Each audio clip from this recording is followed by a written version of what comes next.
महाराष्ट्र में उठा सियासी तूफान अभी थमा भी नहीं कि फिर भूचाल आने का संकेत मिलने लगा है।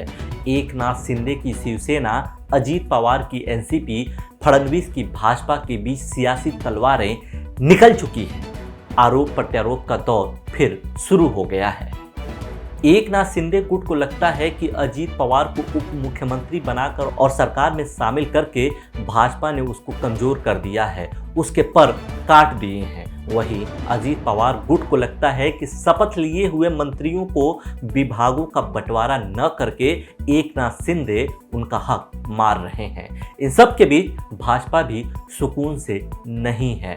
भाजपा में भी अंतर्कलह है। बहुत से नेता इस बात से असहज हैं कि जिस अजीत पवार पर भ्रष्टाचार का आरोप लगाकर उन्होंने इतनी लंबी चौड़ी कैंपेनिंग की, बयान दिए, आज उसी अजीत पवार को सरकार में शामिल किया गया है। इससे जनता के बीच क्या मैसेज जाएगा, हम लोगों को क्या मुंह दिखाएंगे।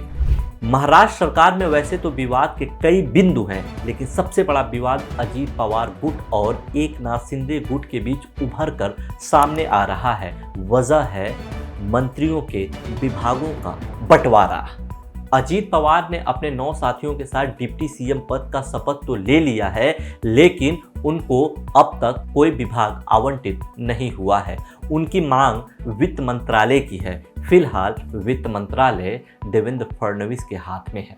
अजीत पवार को वित्त मंत्रालय दिए जाने का एकनाथ शिंदे गुट खुलकर भारी विरोध कर रहा है, क्योंकि उसे लगता है कि पूर्व की भांति अगर अजीत पवार के हाथ में वित्त मंत्रालय आ गया तो उसके कोटे के मंत्रियों के विभागों के बजट में कटौती हो जाएगी।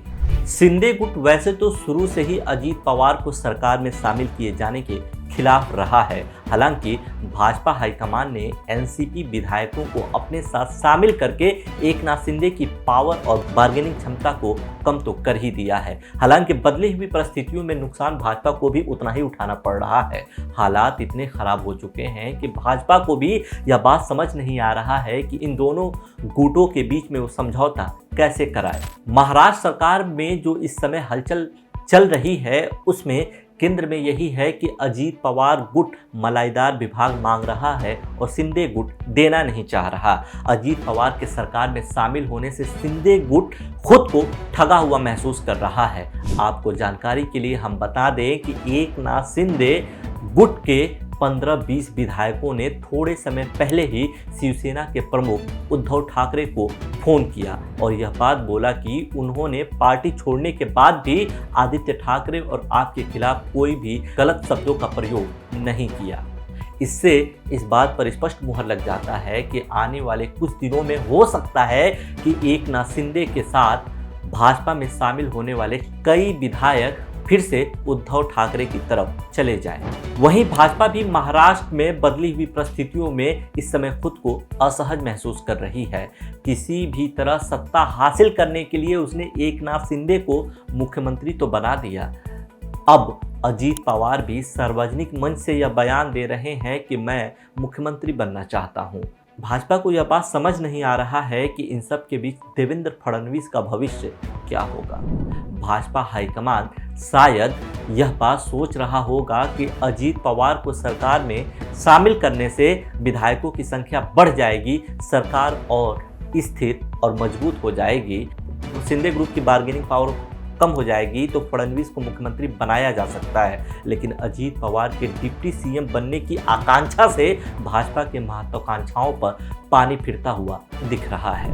महाराष्ट्र की राजनीति का ऊंट किस करवट बैठेगा, इसका अंदाजा तो कोई नहीं लगा सकता, लेकिन यह बात सच है कि कुर्सी के लिए ईमान और नैतिकता को ताक पर रखने वाले नेता कुर्सी पर खतरा नजर आते ही किसी भी पाले में जा सकते हैं, किसी से भी हाथ मिला सकते हैं। जिन नेताओं ने अपने मातृ संगठन को धोखा देकर सत्ता में शामिल हुए हैं, वो लाभ न मिलने पर कितने दिन उसमें टिक पाएंगे, इसका उत्तर आप भी जानते हैं, हम भी जानते हैं। महाराष्ट्र की राजनीति में जो इस समय तूफान उठा हुआ है वो किसी के हित में नहीं है। उद्धव ठाकरे और शरद पवार को जितना नुकसान उठाना था उतना वो उठा चुके हैं।